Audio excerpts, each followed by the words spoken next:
Welcome to Speak Forward English, where we help you master the language with confidence. Hey, Jack. How are you doing today? Anna, I'm doing great. Thanks for asking. How about you? I'm wonderful, thank you. So, I thought today we could talk about something really useful for our listeners. Oh yeah? What's on your mind? Well, I was thinking we could discuss how to talk about technology in English. You know, it's such a huge part of our daily lives now, and a lot of people struggle with the vocabulary and expressions. That's a fantastic topic. I remember when I first started learning English, talking about tech stuff was so confusing. All those acronyms and technical terms, you know? Exactly. And it's not just about knowing the words, it's about sounding natural when you talk about your phone, your computer, or even apps and social media. Right. So where should we start? Maybe with the basics? Sure. Let's talk about everyday devices first. So, the most common one is obviously your smartphone or cell phone. Now, in American English, we usually say cell phone or just phone. Yeah, and when you're talking about your phone, you might say things like, my phone died, which means the battery ran out. Oh, that's a good one. Or my phone is acting up, which means it's not working properly. Exactly. And what about when you need to charge it? You'd say, I need to charge my phone, or my phone needs charging.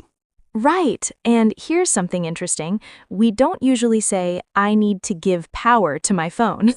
That sounds really unnatural. Yeah, that would sound pretty weird. So what about computers, laptops and desktops? Good question. So a laptop is a portable computer, and a desktop is the one that stays on your desk. When you're talking about them, you might say, I'm working on my laptop, or I need to boot up my computer. Oh, boot up is a great term. That means to start your computer, right? Exactly. And the opposite would be shut down or power off.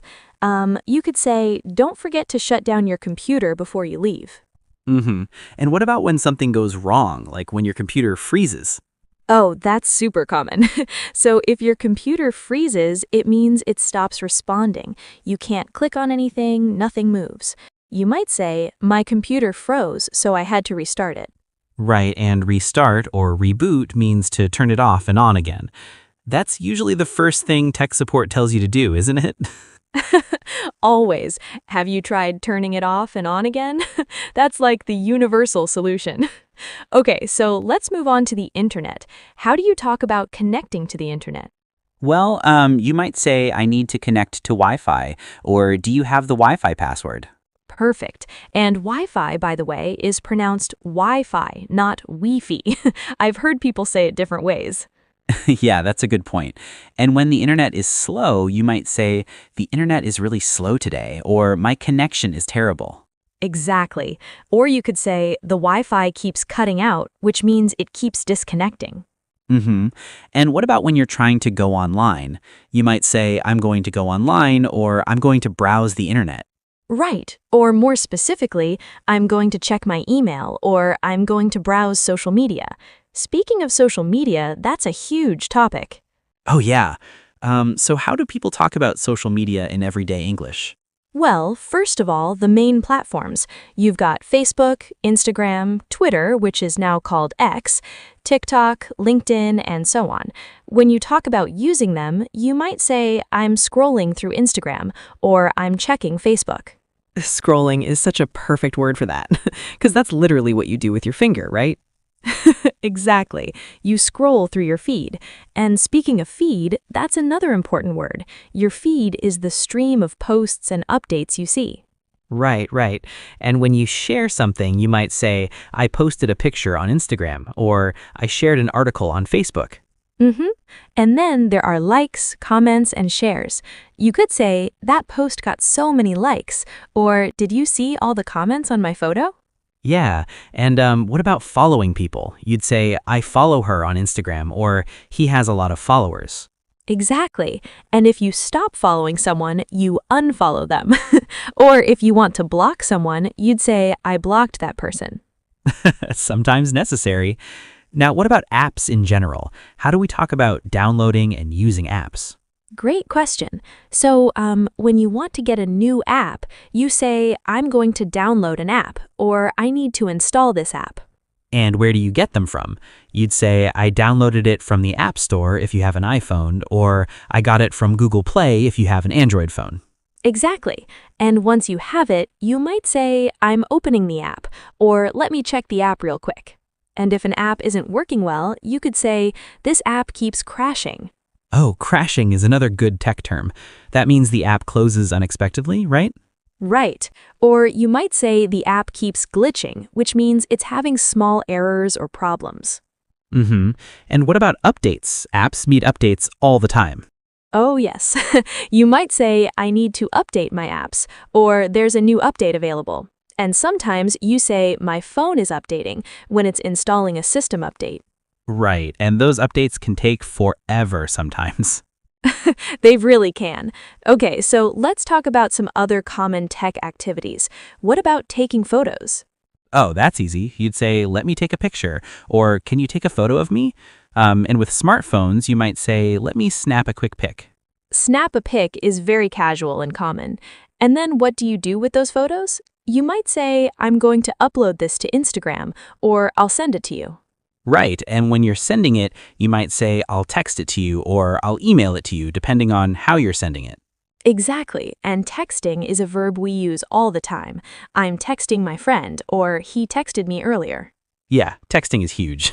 Nobody calls anymore, right? So true. Everyone just texts. Okay, what about video calls? That became really popular, especially recently. Oh, yeah. So you might say something like, let's have a video call, or can we do a video chat? And there are specific platforms like Zoom, FaceTime, Skype. Right, so you'd say, let's Zoom later, or I'll FaceTime you. These brand names have become verbs. Yeah, just like Google it for searching something online. Exactly. Just Google it is something we say all the time. Even though there are other search engines, we usually say Google. Right, right. So what about when you're explaining technical problems to someone? Like, how would you describe common issues? Oh, that's important. So let's say your screen is broken. You'd say, my screen is cracked, or I dropped my phone and the screen shattered. Ouch, that's expensive. What about battery problems? You could say, my battery drains really fast, or my phone doesn't hold a charge anymore, or I need to replace my battery. And what about storage, like when you run out of space? You'd say, my phone is out of storage, or I don't have enough space. Or I need to delete some photos to free up space. Free up space is a good phrase. And what about backing up your data? Oh, that's crucial. You'd say, I need to back up my phone, or make sure you back up your files. It means creating a copy of your data in case something happens. Right, like to the cloud. Speaking of which, how do we talk about cloud storage? Good question. So the cloud is just a way of saying online storage. You might say, I saved it to the cloud, or it's backed up in the cloud. Services like iCloud, Google Drive, Dropbox. Yeah, and you'd say something like, I uploaded it to Google Drive, or it's stored in my iCloud. Exactly. Now let's talk about some more advanced tech terms that people use in everyday conversation. Okay, like what? Well, how about streaming? People stream music, movies, TV shows. You'd say, I'm streaming a show on Netflix, or I stream music on Spotify. Oh yeah, streaming is everywhere now, and binge watching is related to that, right? Yes, binge watching means watching many episodes of a show in one sitting. I binge watched the entire season last weekend. We've all done that. What about gaming? How do people talk about video games? Oh, gaming has its own vocabulary. You might say, I'm playing a game, or I'm gaming, and the device could be a console like PlayStation or Xbox, or a gaming PC. Right, and you'd say things like, I'm going to level up, or I beat that level. Exactly. Or I'm stuck on this level if it's too hard. Yeah, and what about online gaming with friends? You'd say, I'm playing online with my friends, or we're in a multiplayer game. And there's voice chat, too, where you'd say, I'm on voice chat with my teammates. Technology really has changed how we communicate, hasn't it? It really has. Speaking of communication, what about passwords and security? How do we talk about that? Oh, that's important. You'd say something like, I forgot my password, or I need to reset my password. Right, and for security, you might say, make sure you use a strong password, or don't share your password with anyone. Yeah, and there's two-factor authentication now, which is an extra security step. Exactly. You might say, I enabled two-factor authentication on my account for extra security. Okay, before we wrap up, let's talk about how to ask for tech help. Good idea. So if you're having a problem, you might say something like, can you help me with my computer? Or I'm having trouble with my phone. Right, or more specifically, my laptop won't turn on, or I can't connect to the Wi-Fi. And if someone is helping you, they might say something like, have you tried restarting it? Or let me take a look at it. The classic, have you tried turning it off and on again, works surprisingly often. It really does. Technology's weird like that. You know, we've covered so much today. We really have, from basic devices to social media to troubleshooting. I hope our listeners found this helpful for talking about technology in English.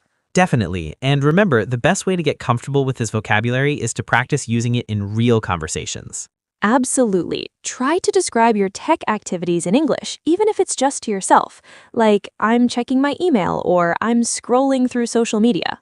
Great advice. And don't be afraid to make mistakes. That's how you learn. Exactly. Technology vocabulary can seem overwhelming at first, but you'll pick it up quickly with practice. For sure. And it's constantly evolving too, so there's always something new to learn. That's true. New apps and terms come out all the time. Well, I think that's a good place to wrap up for today. Sounds good. Before we go, if you enjoyed this conversation and want to improve your English listening skills, make sure to subscribe for daily English listening practice. Yes, subscribe so you don't miss any of our future conversations. We cover all kinds of useful topics to help you sound more natural in English. And if you have any topics you'd like us to discuss, let us know in the comments. Absolutely, we love hearing from you. Okay, thanks so much for listening today, everyone. Yeah, thanks for tuning in. Keep practicing, and we'll see you next time. Take care and happy learning. Bye, everyone.